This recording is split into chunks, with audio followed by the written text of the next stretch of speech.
Kalau cuman bangun itu gampang, mempertahankan itu yang susah.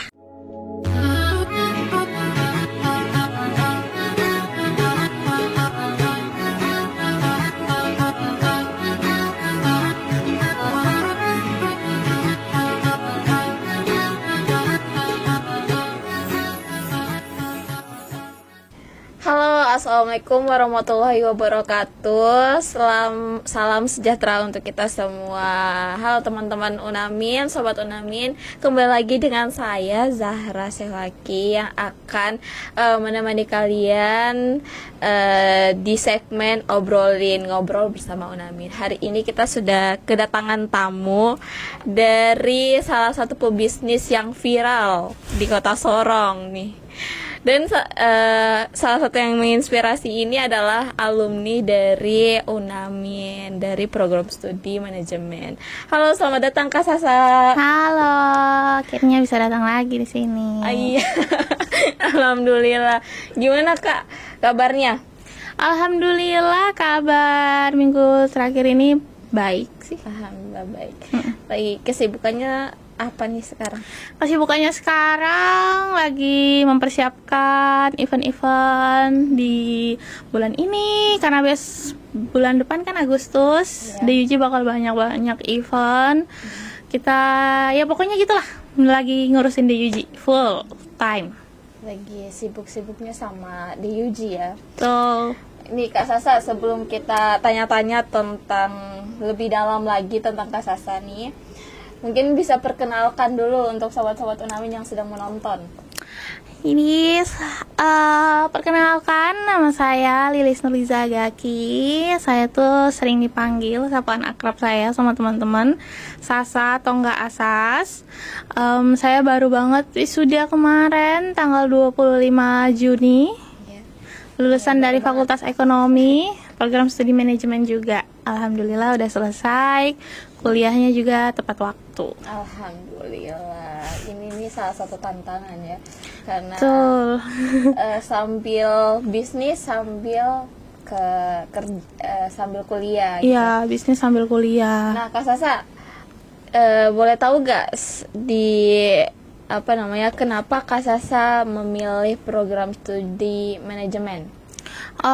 Jadi untuk memilih program studi manajemen itu sebenarnya karena bisnis saya itu kan udah dari SMA, kan udah dari SMA waktu pada saat itu COVID dan kita angkatan COVID di rumah kan, belajar dari rumah aja. Akhirnya dari situ lulus, mau masuk ke universitas yang di luar agak sulit karena masih COVID juga. Akhirnya memilih yang ada aja di sini di Unamin, kebetulan ada jurusan manajemen. Jadi memilih manajemen biar sambil bisa ngurus bisnis, ilmunya lebih banyak lagi, gitu sih. Biar berhubungan ya. Iya, berhubungan. Gitu. Awalnya Kak Sasa itu SMA-nya emang SMK atau SMA? Saya lulusan dari SMA Negeri 3, jurusan saya IPA malah. Tapi ya karena keadaan akhirnya saya memilih ekonomi. Alhamdulillah selesai juga, walaupun di awal masuk itu saya agak kesulitan ya, akuntansi agak sulit ya. Karena nggak ada basic. Oh begitu. Tapi kan Kak Sasa dengar-dengar bisnisnya ini sudah dari SMA ya? Iya, dari SMA, dari 2019. Ya COVID 2019 ya. 2019. Betul. Itu awal ngebangunnya tuh kayak gimana Kak? Jadi awal ngebangunan tuh sistem PO aja sih. Dulu berpikirnya kan teman-teman saya, teman-teman dekat saya kan pada berjilbab semua. Terus akhirnya memilih jilbab karena dulu biar teman-teman aja gitu yang beli awalnya, mikirnya karena di rumah juga kan nggak ada dikasih uang jajan juga. Terus akhirnya semakin hari semakin di UJ itu terkenal dari teman-teman dari sekolah lain. pada pesen. Akhirnya di 2000 berapa ya? Wah, pada saat itu di 2020 Lebaran atau enggak? Iya, kayaknya 2020 deh. Pada saat itu saya belum lulus. Saya lulus kan 2021. Itu saya udah berani nyetok jilbab 100 pieces pertama. Itu waktu SMA juga. Karena emang peminatnya pada saat itu tinggi banget. Karena dulu waktu saya SMA kayaknya penjual jilbab belum seramai sekarang. Jadi terinspirasi gitu ya. Iya, jadi kayak ada peluang aja gitu pada saat itu kan. Anak-anak SMA pada saat itu kan kita maunya ngikut tren, ngikut zaman ya. Jilbabnya tuh udah mulai fashion, udah mulai stylish pada saat itu. Jadi pada FOMO gitu. Jadi ini adalah salah satu peluang. Kak Sasa lihat itu sebagai peluang yang besar. Kak Sasa mengambil peluang itu ya? Iya, mencoba. Dan gimana nih Kak, setelah menjalani bisnisnya, apa yang membuat Kak Sasa udah saya berani gitu? Apa tantangannya gitu? Dimulai pada saat itu yang 2020 saya berani untuk nyetok pertama kali 100 pieces pertama jilbab. Terus akhirnya setelah lulus kan nggak bisa ngambil universitas di luar karena keadaan. Akhirnya saya memilih untuk ngambil universitas di sini aja. Orang tua saya bilang, ya udah kamu pilih jurusan itu aja, biar sekalian nanti usahamu juga jalan berbarengan. Jadi nggak ada yang ditinggalin satu gitu, jalan berbarengan. Dari situlah saya berpikir bahwa ternyata di UJ ini udah cukup terkenal pada saat itu. Kalau misalnya saya ninggalin gitu, misalnya ninggalin DUJ kan kasihan juga. Soalnya di tahun 2021 setelah saya lulus, saya udah punya tim. Pada saat itu baru 1 orang, teman saya sendiri yang sekarang nge-handle konten-konten di DUJ. Namanya Ayu. Itu yang lihat tuh, betul. di Instagram.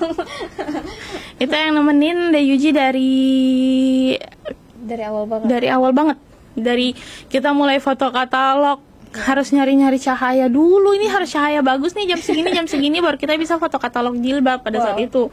Kayak gitu, karena kadang kan kalau udah cahaya pagi jam 9 warnanya nggak keluar. Jadi kita butuh cahaya sore kayak gitu. Itu sampai sekarang dia masih nge-handle konten di DUJ. Wow, yang menemani Kak Sasa dari awal ya. Betul, itu teman dari SMP. Teman dari SMP. Sampai sekarang. Yes.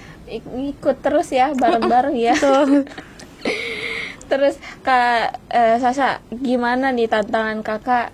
Kan kuliah, terus berbisnis juga iya.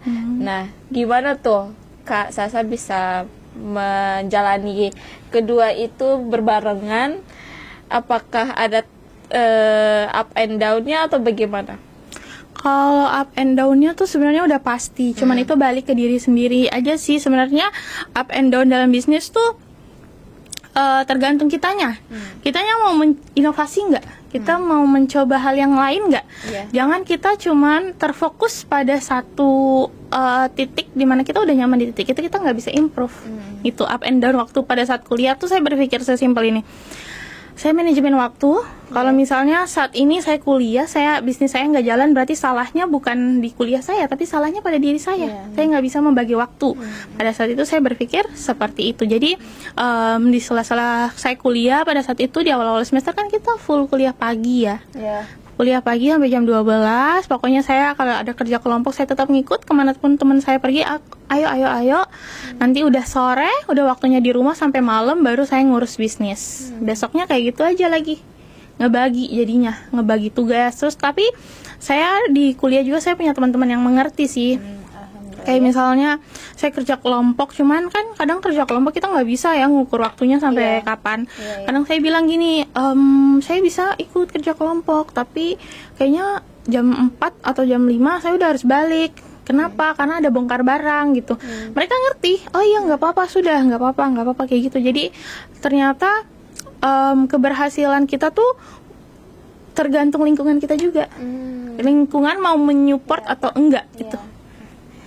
Menurut Kak Sasa yang paling besar nih yang mendukung Kak Sasa ini dari lingkungan pertemanan, keluarga, atau dari mana Kak?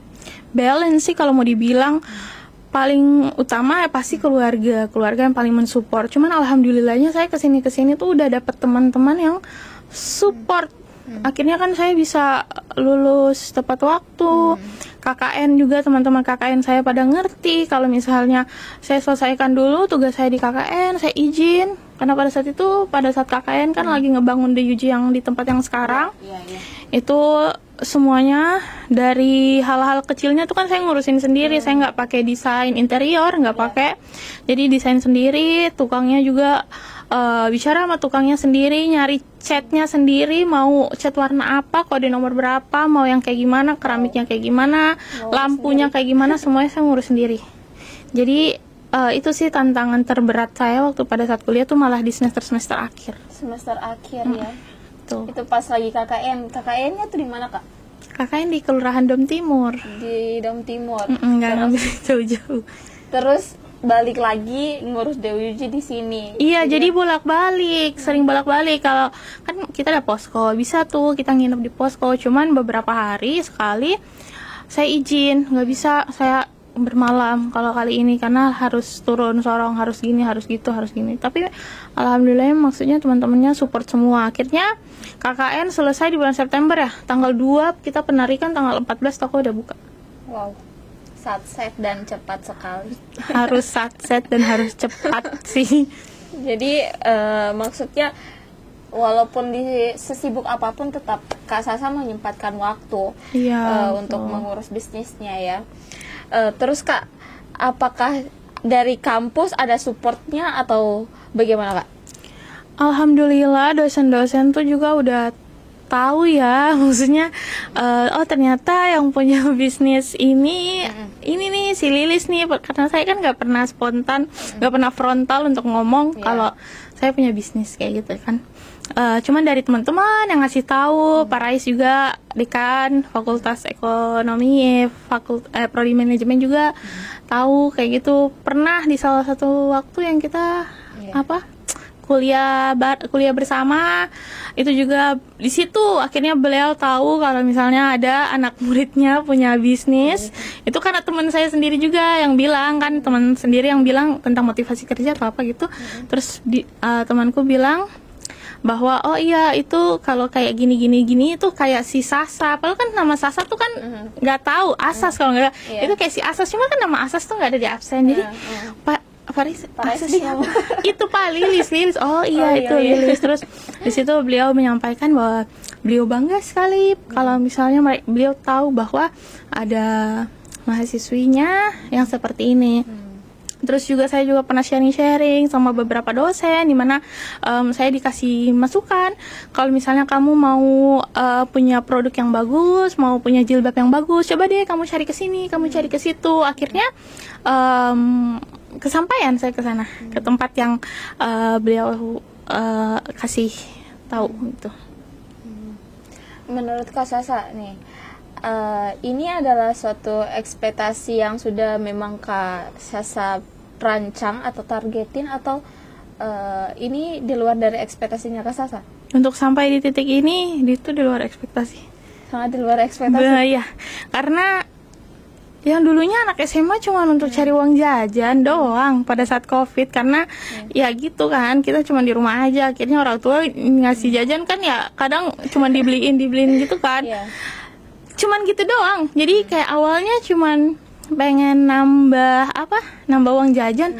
Ternyata alhamdulillahnya udah segede ini bisnisnya. Kok kayak dulunya berpikir bahwa ini cuma pengen untuk sekedar teman-teman saya beli aja. Ternyata sekarang yang bukan teman jadi teman, dan melalui bisnis kan akhirnya punya relasi. Alhamdulillah juga udah punya kayak kenal orang dari bisnis ini. Jadi DUJ tuh akhirnya membuat diri saya yang baru, karena dulu kan saya nggak terlalu terbuka anaknya, agak introvert. Maksudnya ya kalau udah nyaman sama orang itu aja. Cuman di DUJ ini yang namanya kita ini ya branding ya, kita perlu branding ya bisnis. Akhirnya dari DUJ saya mulai untuk terbuka, untuk belajar, untuk kenal sama orang, bangun relasi dan sebagainya. Jadi ini termasuk salah satu dampak yang Kak Sasa dapat ya dari membangun bisnis ini. Betul. Dampak yang Kak Sasa rasakan yang mungkin dapat mengubah Kak Sasa itu apa? Dari DUJ itu yang pertama saya merasa bahwa saya disiplin tentang waktu. Maksudnya saya udah terbiasa dari awal kuliah saya harus membagi waktu, hingga sekarang saya tuh udah kebiasaan bahwa di sesibuk apapun satu hari saya pasti ada waktu saya untuk ngurus di Ujia, walaupun saya nggak dateng di toko ya, tapi misal saya evaluasi gimana konten mereka hari ini, apa yang kurang, kayak gitu-gitu. Terus setelah itu mengubah diri saya yang dulunya mungkin agak tertutup, sekarang saya udah berani untuk ngomong depan kamera, saya udah berani untuk ngomong di banyak orang, saya udah berani berani untuk menampilkan sisi saya yang dulu tidak pernah ada. Banyak sih sebenarnya kalau di Yuji tuh mengubah, cuman yang paling terasa itu sih. Kak, saya penasaran, mungkin teman-teman Sobat Unami juga penasaran nih, The Yuji ini namanya kakak ambil dari mana? Artinya Yuji dari dalam bahasa Jepang artinya abadi. Itu aja Abadi. sih sebenarnya. Kalau D-nya saya nambah-nambahin sendiri aja dulu anak SMA. Terus scarf itu karena dulu fokusnya jualan jilbab aja. doang. Tidak ada buat nanti ubah gitu? Enggak, kayaknya orang udah kenal. Soalnya kalau ngubah lagi nanti gimana ya? Soalnya orang udah kenal. Familiar ya? Iya, orang udah Familiar familiar sama dengan DUJ kayak gitu. Jadi saya tuh dulu sempet pengen ubah nama karena pengen nambah item gitu, nambah koleksi kan. Iya. Pengen, soalnya di Yuji tuh kadang agak sulit tahu penyebutannya. Orang-orang tuh kadang mereka salah gitu TUJ, iya kayak gitu. Ada yang salah-salah. Jadi saya bilang gimana ya, terus saya mikir lagi, saya pertimbangkan lagi, kayaknya enggak deh, karena itu udah brandingan. Ya udah, kalau nggak apa-apa, kalau misalnya orang ngomongnya salah ya nggak apa-apa ya, tapi yang penting orang tahu bahwa yang dituju, yang dimaksud adalah brand saya. Itu aja sih. Saya rasa juga semua sudah familiar sama nama itu. Betul. Kalau sudah bilang DUJ pasti tahu yang mana itu. Nah kan Kak, awalnya kan tokonya itu di ini ya, di rumah saja ya? Iya, di samping rumah sendiri. Di rumah sendiri. Nah terus sekarang pindah, sudah di Kilo 10. Pindah di kilometer 10 Jalan Raya Melati, Harapan Indah. Sangat menarik sekali. Terus Kak Sasa kan kemarin baru lulus nih. Tanggal berapa kemarin? 25 Juni. Nah, apa tuh kesannya Kak Sasa setelah lulus nih? Kesan setelah lulus, alhamdulillahnya ternyata yang bisa dipelajari ya, hal yang awalnya kita nggak mau ternyata bisa membawa kita sejauh ini. Sejauh ini dalam artian kata positif ya. Ternyata kalau misalnya kita nerima hal yang kita nggak mau itu, ternyata bisa memberikan kita kebaikan di masa yang akan datang. Maksudnya dulu kan saya nggak mau, maksudnya nggak minat untuk masuk ke ekonomi karena emang basic saya udah IPA dari SMA, cuman karena keadaan ya udah saya memilih untuk lintas jurusan ke ekonomi. Ternyata hal yang kita tidak mau udah bisa membawa kita sejauh ini. Saya dapat teman-teman yang baik di sini, saya dapat dosen-dosen yang support, dosen-dosen yang sangat baik banget di sini.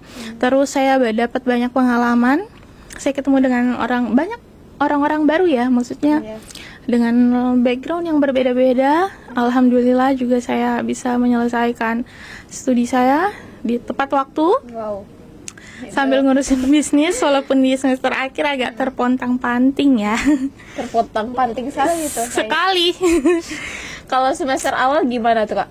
Semester awal enjoy sih, malah lebih, kita semester awal tuh masih lebih masih bisa lah gitu. Masih bisa gitu. Nah, karena kuliahnya pagi. Cuman udah masuk semester berapa ya? Semester 4 ya? Itu kita kuliah tuh udah ada yang pagi, ada yang siang tuh. Oh, jadi rolling gitu ya? Iya, jadi kadang pulang ke store dulu, nanti jam 2 balik kuliah lagi, kayak gitu. Itu di semester 4 kayaknya udah agak melelahkan. Puncaknya ya tetap di semester akhir. Kerasa sekali itu capeknya. Iya, Tapi capek. bagaimana Kak Sasa melihat itu sebagai sesuatu yang capek atau yang challenge aja buat kita? Kalau saya sih semenjak punya DUJ, semenjak DUJ udah dikenal banyak orang, saya cuma bilang bahwa nggak apa-apa capek, yang penting kita masih muda. Semua aja kita coba dulu, gagal nggak apa-apa, kita masih muda. Umur saya pada saat itu masih belasan tahun, sekarang di 21, 22. Masih banyak yang harus saya coba, masih banyak yang harus saya rasakan. Jadi berjalan aja, ngalir aja, nggak apa-apa. Oke, kayak gitu.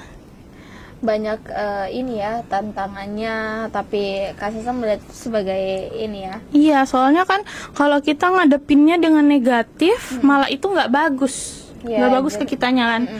Jadi bawaannya kita kerjanya tuh nggak ikhlas, kita nggak happy, kita nggak senang. Jadi bawaannya tuh kayak di hati nggak lepas aja gitu. Tapi kalau misalnya kita positif, kita beri afirmasi positif kepada diri kita, apa yang kita lakuin pasti happy aja gitu. Dan namanya kita di Yuji ya, di Yuji tuh selain menjual produk, kita memberikan pelayanan.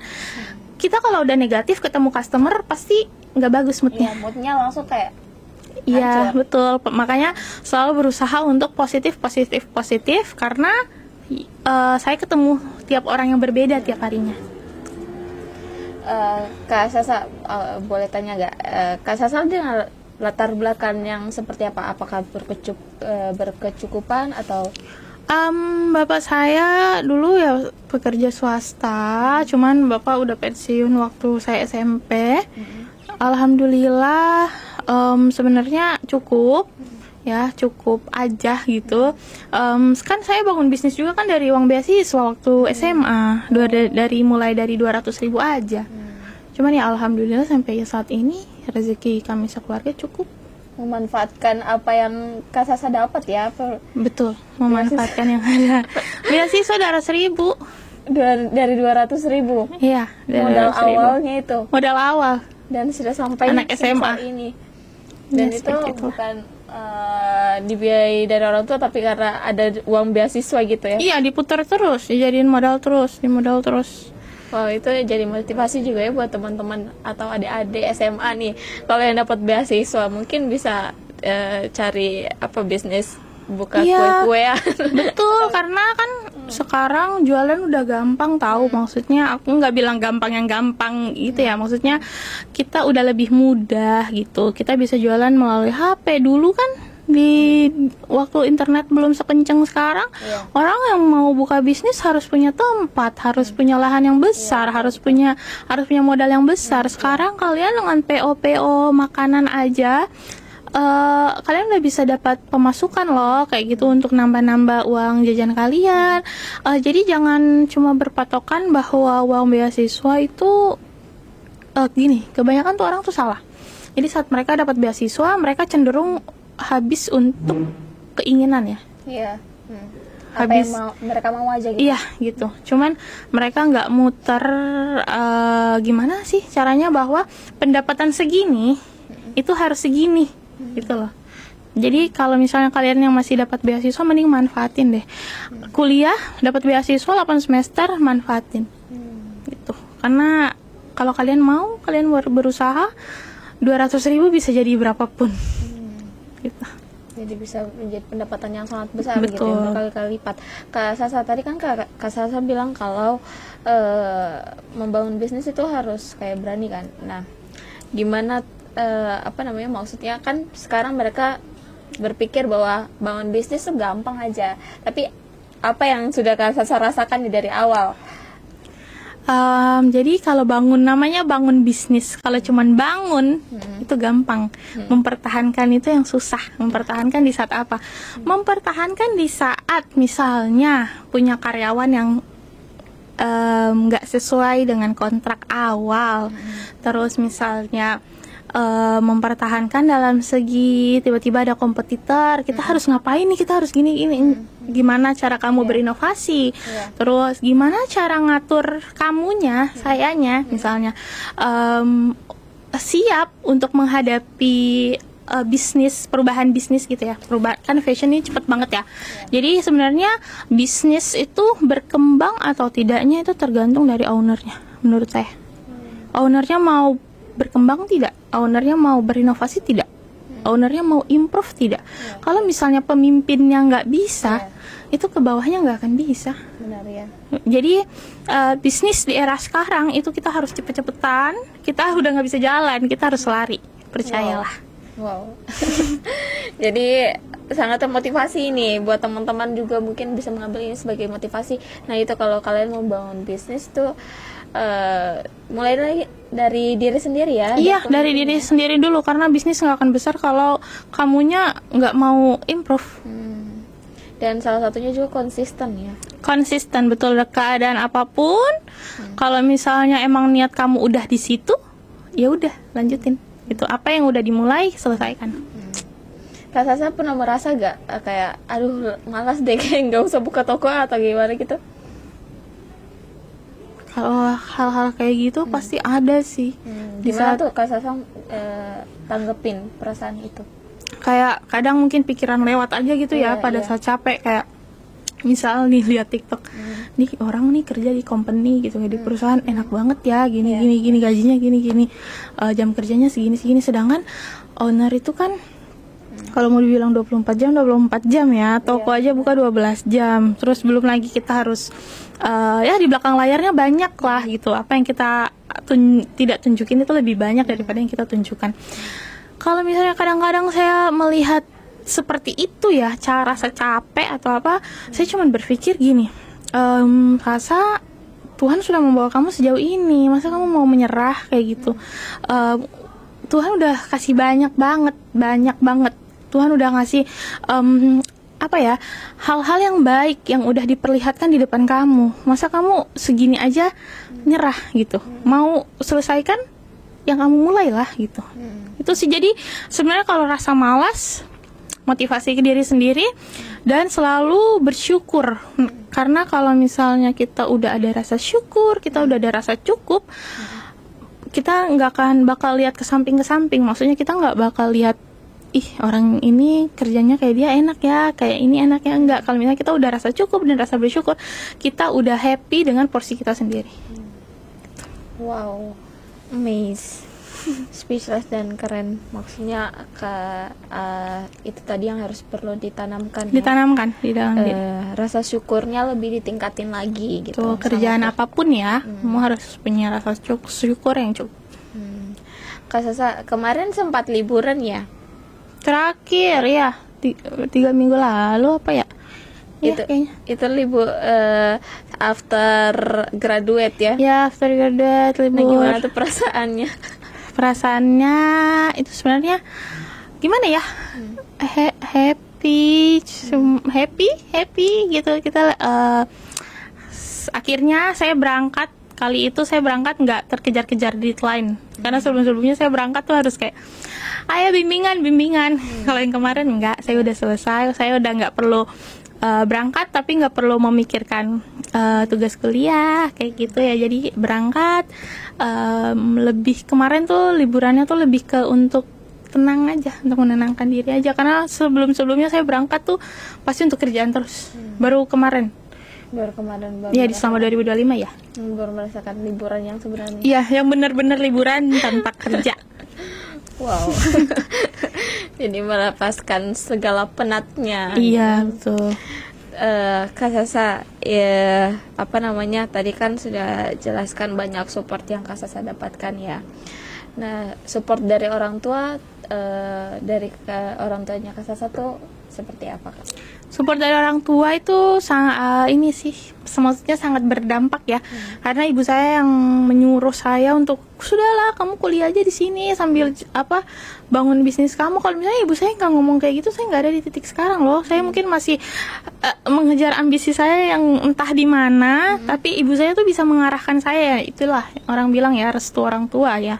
Itu perlu sekali. Jadi sekarang tuh saya apapun yang terbaik untuk orang tua aja lah gitu. Saya jalani ya, kerja sekarang, bisnis pun diniatkan kan untuk orang tua. Akhirnya alhamdulillah banget gitu. Dari awal mulai diuji. Jadi dari awal mulai bisnis ini semua ada berkat dari restu orang tua ya? Betul, berkat dari restu orang tua. Jadi ridhonya orang tua kayak gitu. Kak Sasa, setelah sudah ada di titik ini nih, apa plan ke depannya? Plan kedepannya saya mungkin bakal pasti fokus utamanya di uji juga ya.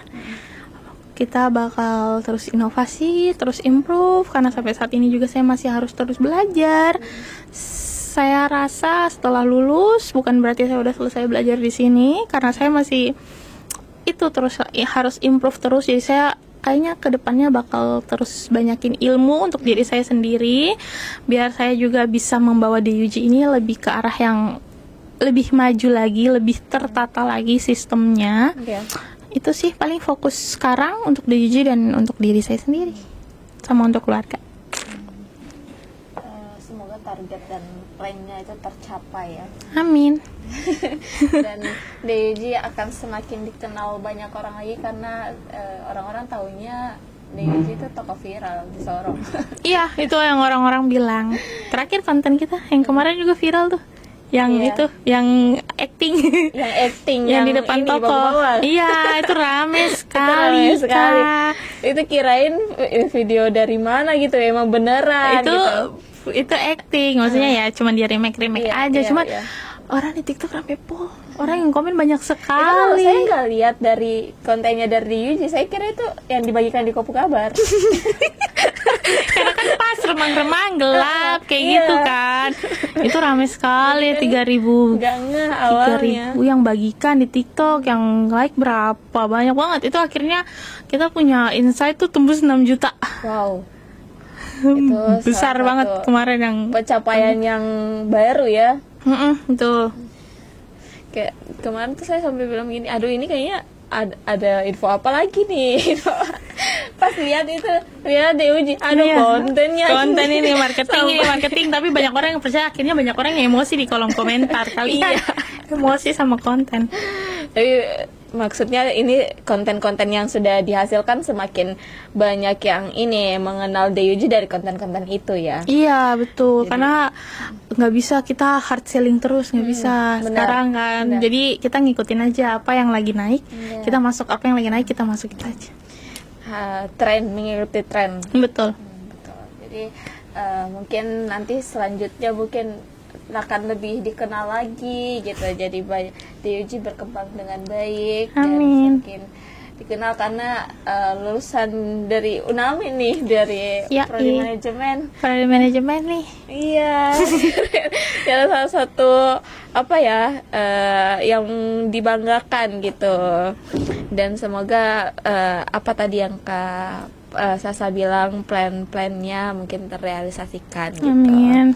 Nah Kak Sasa, mungkin sebelum kita masuk ke acara yang paling terakhir, mungkin apa pesan Kak Sasa untuk teman-teman Sobat Unamin yang sedang menonton? Pesan-pesan saya untuk teman-teman, adik-adik yang nonton video ini, kalau misalnya video ini sudah tayang, kalian yang lagi SMA, ya lagi kelas 3, kalau misalnya kalian udah punya bisnis dari saat kalian masih sekolah, nggak apa-apa, lanjutin aja terus kalian harus nyari wadah yang tepat. Maksudnya wadah yang tepat tuh gimana, kayak misalnya kalian memang fokusnya saya pengen berbisnis aja nih, saya udah punya modal segini, orang tua saya support, silahkan cari wadah yang tepat, cari fakultas atau jurusan. Kalau misalnya kalian mau lanjut ke bangku perkuliahan, cari yang tepat, yang cocok menurut kalian. Terus bisa juga kalian nambah ilmu dengan mengikuti seminar-seminar di luar ini ya, di luar kuliah gitu, di luar perkuliahan. Untuk anak muda, jangan gengsi. Di saat sekarang 2025 ya, AI udah di mana-mana. Kalau misalnya kalian percaya diri, kalian merasa diri kalian nih, saya cukup cantik, saya cukup oke depan kamera, saya bisa mix and match, ya udah lakuin. Sekarang kerja nggak cuma di perusahaan doang, kerja nggak cuma di depan laptop, kerja nggak cuma di kantor, kalian jadi affiliate di TikTok, kalian jadi seleb TikTok, itu pun udah banyak menghasilkan banget loh sekarang orang-orang tuh. Cuman di Sorong kayaknya belum begitu banyak ya yang kayak gitu. Jadi kalau kalian yang lihat ini, itu sih dari saya, semangat, jangan gengsi, kerja apapun yang penting halal dan bisa menghasilkan. Nice. Dan buat teman-teman tuh, jangan gengsi, jangan kemakan sama gengsi ya. Betul. Tetap harus berusaha, jangan, kalau mau berkembang ya nggak harus dikurangin ya gengsinya. Mungkin terima kasih banyak ya Kak Sasa atas waktunya, dan mohon maaf atas kendalanya. Iya nggak apa-apa, kendalanya nggak kelihatan. Di belakang layar juga ada temannya Kak Sasa, Kak Ical dari prodi manajemen juga. Ical ini yang sudah menemani Kak Sasa. Betul, Kak Ical. Iya, itu salah satu teman-teman yang mensupport Kak Sasa ya. Iya, dia juga kan kerja sambil kuliah. Kak Ical, alhamdulillah selesai juga kuliahnya. Kita Tepat waktu sama-sama. juga ya. Iya, tepat Asik. waktu. Alhamdulillah. Jadi banyak nih yang kuliah sambil kerja ya. Iya, teman-temanku Jangan- yang deket semua rata-rata kayak gitu, pada kerja ambil kuliah. Jadi teman-temanku yang deket sama saya juga tuh pada keren-keren kok. Mereka juga ada yang punya bisnis. Wow. Banyak ya di angkatannya Kak Sasa ya. Iya, kita ber-13 ya yang kerja, Kak Ical, Arul. Siapa lagi? Fadli. Fadli, oh ya Kemarin- Kak Fadli Yes. kan pernah di sini juga. Dia Yang punya bisnis ada Maulin, ada Intan, Nadia, Kak Shanas juga. Gitu. Jadi kita 5 orang cewek, kita punya bisnis. itu salah satu yang ini ya, amaze karena kuliah sambil kerja terus lulus tepat waktu itu bukan hal yang mudah ya. Iya, makanya kita tuh ber-13 saling bergotong royong untuk lulus bareng-bareng. Saling mendorong. Iya, saling mendorong, saling jorok ini ya, lulus kayak gitu. Ayo. Kalau nggak lulus nanti nggak ditemenin gitu. Fadli aja tuh. Tapi Ada ya? Fadli keren karena dia kan terlambat tapi karena hal yang lebih positif. Dia kan iya. MSIB-nya keren, terus sekarang udah kerja tetap gitu kan. Wow, itu salah satu bapak yang lolos MSIB 2 kali. 2 kali. 2 kali. Teman-teman 1 teman-teman. kali, dia 2 kali. Keren ya. Oke, terima kasih banyak Kak Sasa atas Iya. waktunya sudah menyempatkan waktu untuk hadir ke sini di sela-sela kesibukannya ini. Kayaknya abis ini mau Habis ini kita pasti mau take konten. ditunggu ya teman-teman di Tunggu ya. DUJ. Mungkin Kak Sasa bisa promosikan akun Instagram sama Oh iya, jadi jangan lupa kalian follow DUJ Scarf akun Instagram. Kalau di TikTok kita di DUJ Official, kayak gitu ya guys. Jangan lupa. Oke, jangan lupa teman-teman untuk di follow dan di like, comment, and share. Jangan lupa juga untuk teman-teman untuk follow akun sosial media Universitas Muhammadiyah Sorong. Ada Instagramnya, ada YouTube-nya, ada Thread, ada Facebook, ada TikTok-nya juga. Jangan lupa di follow, di like, comment, dan share podcast ini sebanyak-banyaknya. Terima kasih banyak buat Oke, teman-teman yang sudah sama-sama. menonton. Saya Zahra pamit undur diri. Wassalamualaikum warahmatullahi wabarakatuh. Peace out.